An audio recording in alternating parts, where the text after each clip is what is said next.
The Great Depression, World War II, and the post-war period, 1929 to 1949. Americans experienced fast and far-reaching changes between 1929 and 1949. Events inside and outside the country made many Americans think that the world was either ending, turning upside down, or starting all over. The Great Depression, World War II, and the war's aftermath made the United States a very different place by the 1950s. Gnawing fears of economic collapse and war gradually gave way to hope and cautious optimism in the post-war period. When the Great Depression began in 1929, the United States economy collapsed almost overnight, and millions of Americans lost their jobs. Unemployment hit African Americans especially hard. The Depression brought everybody down a peg or two, remarked Langston Hughes, and the Negro had but a few pegs to fall. Black sharecroppers and tenant farmers in the segregated South saw the price of cotton fall from 18 cents a pound in 1929 to 6 cents 4 years later. In large cities like Chicago, New York, and Atlanta, half of all African Americans were out of work. After 1932, President Franklin Roosevelt began many government programs to create jobs, but even massive federal spending was not able to end the Great Depression permanently. Joblessness was like a giant fire that kept roaring back the moment a firefighter stopped pouring water on it. America's entry into World War II on December 8, 1941, created the economic conditions that finally brought an end to the Great Depression unemployment. One day after Japanese bombers killed more than 2,400 Americans at Pearl Harbor, Hawaii, the United States began to mobilize its people and economy for war against Japan and its ally, Germany. More than 15 million men and women enlisted in the armed forces by 1945, including almost 500,000 African Americans.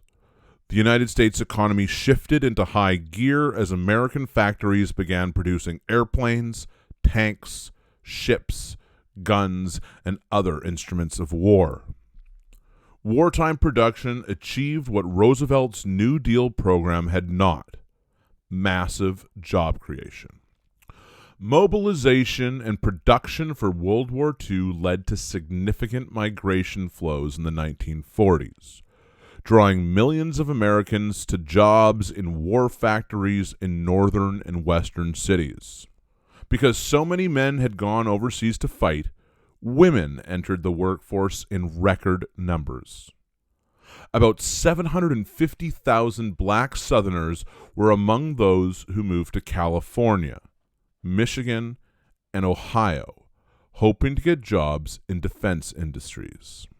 Another 35,000 black Okies left the Dust Bowl, drought-stricken areas of Oklahoma and the Great Plains, and resettled in the fruit and vegetable-growing San Joaquin Valley in Central California.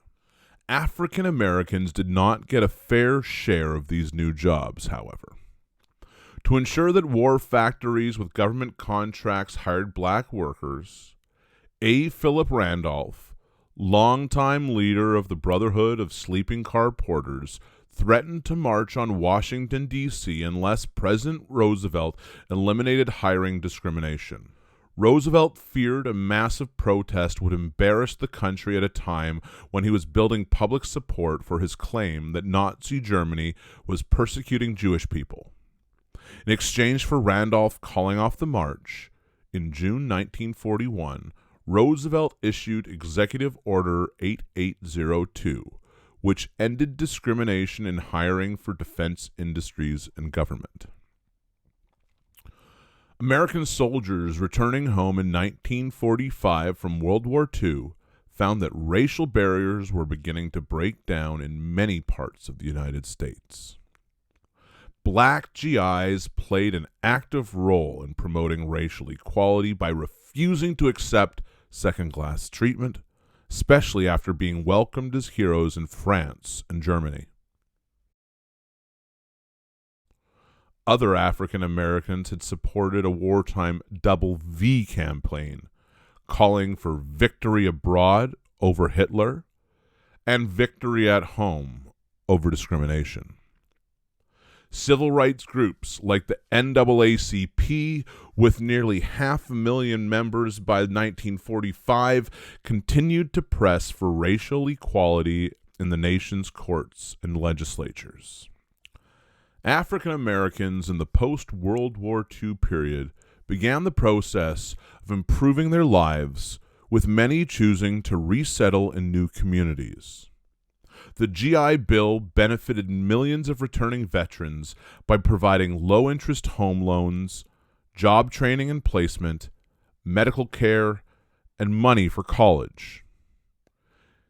In 1940s LA, an important example of a city that had grown from dense spending and substantial migration, black newcomers founded insurance companies and newspapers, landed roles in Hollywood movies, organized unions, ran successfully for public office, and created a thriving jazz culture along Central Avenue.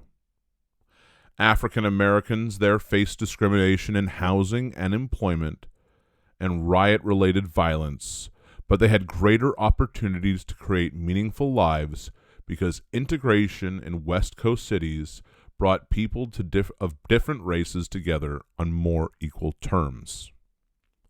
Americans after the war entered into many more mixed-race marriages.